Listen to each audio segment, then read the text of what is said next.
Welcome back. As the countdown begins for Election Day, we are getting you ready and, of course, keeping you informed. That's right. With the U.S. House of Representatives at play every 2 years, we're keeping a close eye on Illinois' 17th Congressional District. In this year's race, Republican Joe McGraw is challenging Democratic incumbent Eric Sorensen. The 17th District includes Rockford and Freeport and stretches all the way down to Peoria and Bloomington. Joe McGraw sat down with the 17th Judicial Circuit Court for more than 20 years, overseeing cases out of Winnebago and also Boone County. Yeah, and tonight our 13 WREX's Manny Stopinon got to sit down with Judge McGraw to see where he stands on some of the biggest issues driving you to the polls. Judge, thank you for spending some time with us. We're going to get right ahead to one of the biggest topics that's worrying a lot of Americans today, that's the economy. And at the end of 2025, next year, the Trump tax laws, the 2017 Trump tax laws are set to expire. If elected to Congress, that future will be in your hands. Yes. Would you vote to extend these tax cuts for households that make more than $450,000 a year and cut those corporate taxes from 35 to 21%? Yes, it's been demonstrated time and time and again that the way to increase revenue is to cut taxes, because people will be more incentivized to, whether they're small businessmen, whether they're entrepreneurs, whatever they are, will work harder to make more money if they have to pay less in taxes. And same for corporations as well. They're more incentivized to stay here in America instead of going offshore where the tax rates might be more advantageous to them. And for more than 2 decades, immigration reform has failed to pass Congress. And the reality is that it's going to take and require some bipartisan support. Are you willing to reach across the aisle and reach consensus? I am. As a judge, I would have to listen to opposing sides all the time. Without any detail, former President Trump has said he would begin the largest deportation program in U.S. history. Is this something that you would support? You know, that's a very broad catch-all proclamation. I think the first thing we have to do is secure the border before we can start talking about deportation or anything else. And as a judge, I can tell you that the best decisions were the ones that were made on a case-by-case basis. Judge, would you support Trump's zero-tolerance policy on immigration that led to family separations at the border? You know, the question is, are they families? Because under the previous administration, there was DNA testing done to see if the adult male, the adult female, and the minors were even genetically related, biologically related.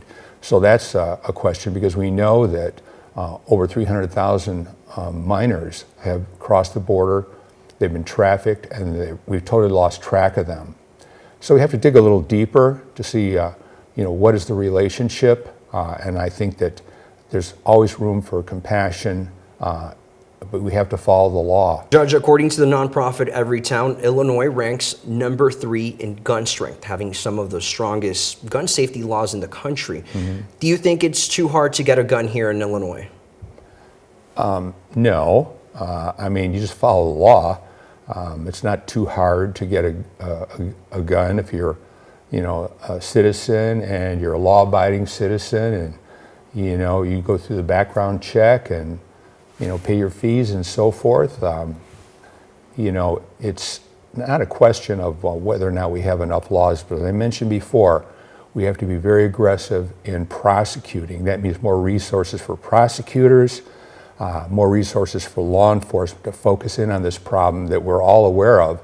But again, with being overloaded with crimes caused by illegals, the fentanyl crisis and so forth, they have their hands more than full. And they will all tell you you know, that they need to have more resources in order to do that. Back in 2019, Governor J.B. Pritzker signed the Reproductive Health Act into law, keeping abortion legal here in Illinois. Would you sign a national abortion ban? No, absolutely not. You know, the great thing about our system of justice is that in our Constitution, the government doesn't do everything well. Oftentimes, it's the states that, as I mentioned in my previous answer, are best attuned to what their constituents want. So I would not be in favor of it. And more importantly, I don't believe we have the authority to enter such a ban. The Dobbs case made it very clear that this is to be left to the several states to decide how to best address the issue. According to a CNN report, the United States has spent a record of at least $17.9 billion on military aid to Israel since the war in Gaza. Would you continue military aid to Israel, and how important is it to bring security to our ally? Very important. Israel is an ally of ours. They're the only democratic country in that region of the world. We have exchange of information with them. We're their trade partners. They provide a lot of intelligence information to us. And surrounded by them are proxies of Iran. Well, Judge, I really want to thank you for making time today, sitting down with us, and letting our viewers know where you stand on these issues. Thank you. Appreciate it. And that was 13 WREX's Manny Estopinan. And you can head to our website and YouTube page to learn more about where Judge McGraw stands on the issues most important to you. Yeah, and be sure to tune in next week as Manny sits down with Judge McGraw's Democratic challenger, Representative Eric Sorensen.